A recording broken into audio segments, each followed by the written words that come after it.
This is a really strange looking controller, but let's check it out. This is the Brook Vivid wireless controller for Switch, but you'll notice down here, it's actually a multi-platform controller because it works with Switch, Android, iOS, and PC, but we will just be looking at the Switch today. So let me show you the features because they're listed nicely on the back. So, you know, the packaging's quite nice because it shows you everything, right? So you've got 6-axis gyro, you've got turbo, you've got improved aiming efficiency. I'll talk about that soon.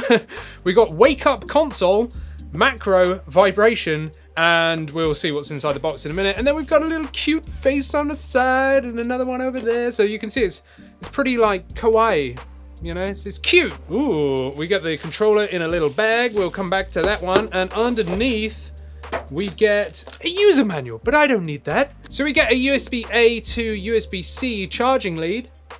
And also we get this thing, whatever the hell that is. And I believe it's to put on the controller and then you can put your phone on it. Yep, that's what it looks like. And here's the controller. Boom. And that is the weirdest color I've probably ever seen on a controller in my life. And do you know what they call this colorway? They call it sunshine. Now, I would say it looks like something of where the sun does not shine, but you know, there we go. This is all I'm saying on that. But it is pretty cute, and the controller itself is a very strange shape. When you look at the Switch Pro controller, you can see it's actually quite a bit smaller, but it's a bit chonky. You know, it's a chonky boy, but it's small and it's really cute and it's got big handles. And I would say, like, immediately, like, it's actually quite comfortable. It's the shape is a bit strange. It's like, I don't know, it's almost like a loaf of bread bent in half. But the only way I can describe it, right? But yeah, it feels quite nice in the hands. It is a very strange controller. You know, it's weird, but I kind of like it. So yeah, the feel of it is actually all right. This is what the plastic sounds like. Let's hear if it's got any rattle. A little bit. This thing here, right, so I'm guessing we put it in like this and then kind of jam it on. Oh, there we go. And then you can put your phone in here. So if you wanted to, you can put your phone in there. I'm not sure it's going to be long enough for the Switch itself. No, it's not big enough to put the Switch in, which is a bit of a shame, but I guess at least if you wanted to play this on your phone, well, then that's something you can do. We've got loads of buttons and stuff on the top, which I'll come to in a second. And that's pretty much what it's like. We've got some buttons on the back and stuff. I'll go over that. So we've got Brook at the top. We've got our start button, our select button. We've got loads of little bullets, which is turbo. We've got a home button at the top. We've got a screenshot button on the right. So it's already like not reflecting the Switch, but okay. We've got a settings button there. We've got our D-pad. We've got our joysticks. We've got our face buttons just there. We've got ZR, ZL, and we've got L and R just on the top there. And then we have AL and AR on the back. And we've got a macro and a shoot button as well. So again, I will go over those very, very shortly. But in terms of feel, face buttons feel all right. They're not sticking or anything. This is what they sound like. This is what the triggers sound like. Ooh, the triggers are like mushy. That's weird. That's weird. Not sure if they're analog or not, but obviously they won't register as analog on the Switch anyway, but they just feel a bit weird. They're like springy, like mushy. Like this is a bit of a weird one. D-pad, it's all right. It's not great. It's not terrible. It seems to roll around all right. It's okay.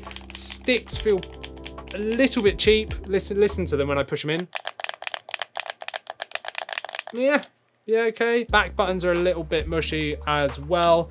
And that's basically what it looks like. We've got a USB-C on the top and our sync button. So it does have wake from sleep. So if I press and hold the home button, it's now going to wake up and it vibrates to say, hey, I'm on. And that is what the controller looks like. It does have some like RGB lights, but there's no instruction as to how to change the lighting. So I've no idea if that just indicates battery or player or whatever, even though there is a player like series of LEDs on the bottom just there. So going into Metroid Prime Remastered just here, I mean, it seems okay. You know, like I'm not too keen on the triggers. They're pretty mushy. The buttons seem okay. Like if I'm pressing rapidly, they're all right. The joysticks, let's see, just see if there's any like dead zone really quickly. Yeah, just a touch, but it's not horrendous. So there is just touch there. But there is some dead zone just there, so there you go. The triggers, you know, on the top just there, the bumpers, they feel okay. I prefer the bumper feel than the triggers themselves. They feel a little bit weird. You know, it just is what it is. So let's go over the other features. Gyro is now on, and you can see I can now aim on Metroid Prime Remastered just here with the controller itself.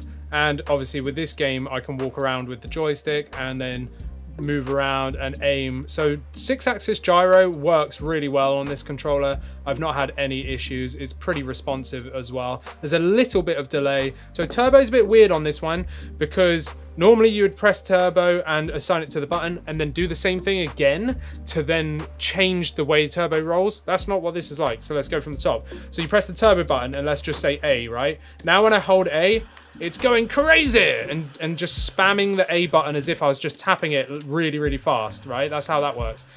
But if I press the turbo button and A again, it's just turned it off. Whoa, you can see how aggressive that vibrate was there, right? So that's not how you get auto turbo. To do auto turbo, you've got to press A and then double turbo it. Now it's going crazy. So you can see that that's the auto turbo, and I can pause it with A, press again, and it's going crazy, right? Now to unturbo it, you've got to do it again. So you press turbo and then A. So it's a little bit backwards, but it's okay, it works. Let's just put turbo back on auto, and you can change the like speed of it. So we're going to press now the cog button and left, and you can see it's slowed down, right? That's as slow as it goes. There's 3 modes, so that's slow. I'm gonna go up again. That's now fast.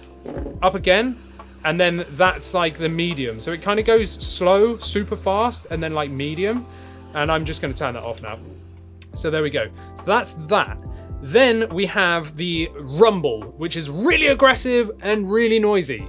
So, so to change the rumble speed, we have to press the cog button and then up or down. So you can go from none, some, bit more, to like crazy speed. So now I'm going to press and hold.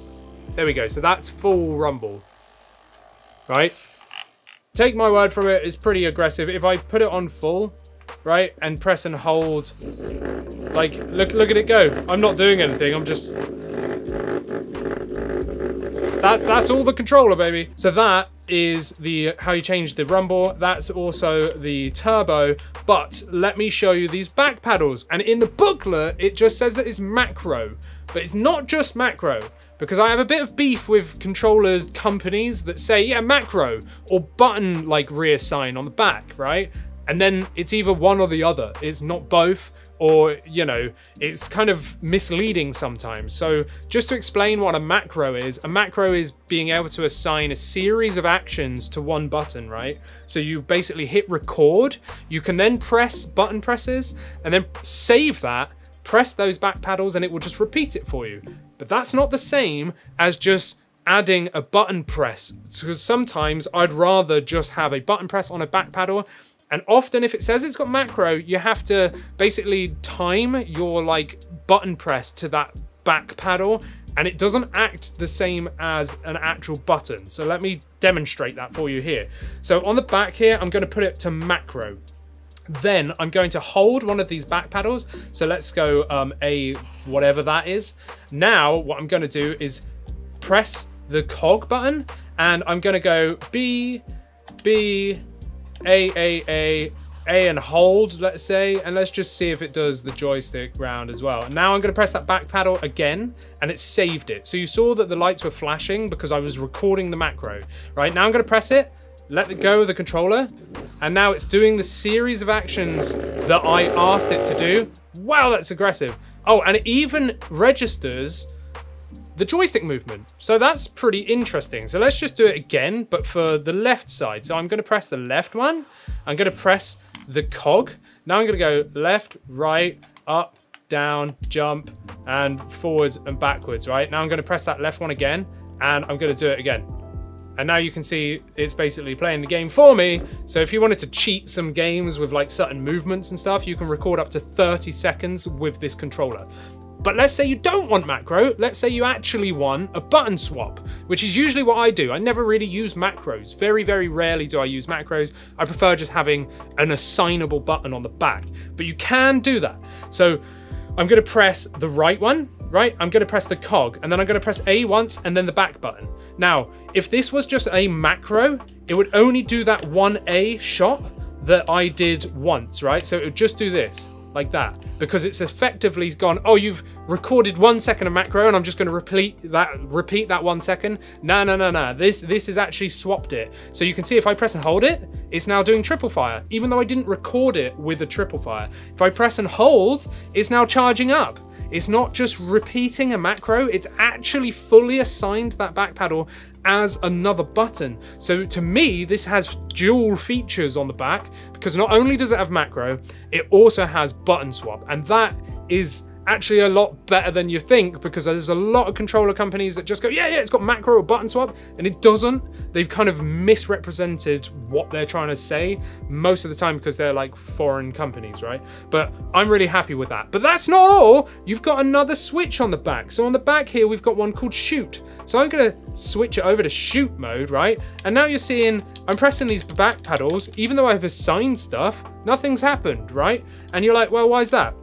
Well, this is for like first-person shooters, right? So that's why I've chosen Metroid Prime here, remastered, not only because it's like the greatest game of all time, right? But also because it demonstrates this feature really well. So you put it on shoot, and let's say you're like running around really like fast and you want to like sniper someone, right? Now I can press the back paddle, and look how slow it's gone. Letting go. Whoa, look how fast the camera motion is. Gonna hold it, and look how slow that is. So it gives you like a high like accuracy mode if you really wanted to snipe someone quickly and they're far away, instead of like trying to like nudge the controller around. Nope, you just press that button and now you've got super accuracy if you are like zoomed in with a scope or something.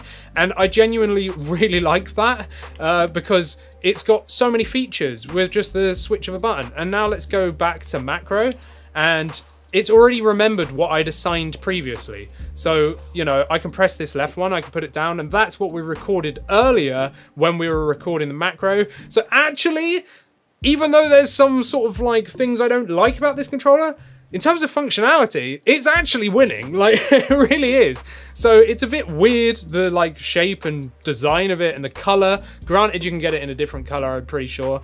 It's a bit strange, but it's not like not comfortable. Do you know what I mean? It is actually fairly comfortable. Don't really like the sticks too much. They feel a little bit cheap. You know, it's a little bit, I don't know. There's just something about it I'm a bit like, meh.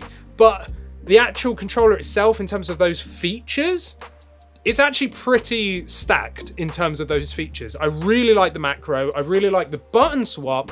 I love that shoot function because you don't even have to turn it around. You can be playing like this and I can, you know, be using that back paddle like this, and then I go, oh, I need to snipe someone. Oh, it's the other way around. There we go. And now I can push it into there. Oh, I don't need it anymore. Now I've got it back, right? So that's pretty seamless in terms of switching that over. Okay, but how much is it? Well, it's not actually that bad in terms of price. When you think one of these, the actual official Pro controllers, what, like $70? 60, 70 pounds, which is pretty expensive. This little thing comes in at $35, which is around the sort of £30 mark. I think that's pretty good. Half the price or better than the official controller, and you're getting loads of features in this, and it's just pretty nifty. I definitely think kids would like these. It's like aimed as being fun and cute, right? But in terms of a smaller, like slightly more compact controller, it's pretty good. And I would say at that price point, if you're looking for a second controller for your friends play or just a a budget controller, maybe you can't afford the official controller and you've only got $30, $35 to spend. This ain't a bad controller, really, it really isn't. But you know, if you can overlook the mushy triggers and the joysticks being a little bit meh and the D-pad being a bit rubbish, then you know, I think this is actually worth checking out. So what do you think about the Brook Vivid controller, the Sunshine controller? Let me know down in the comments. And whilst you're there, smash that subscribe button and go and check out a video of me and AJ on our podcast channel talking about all things gaming, and also another video from me down here. And I'll see you in the next one. Thanks for watching.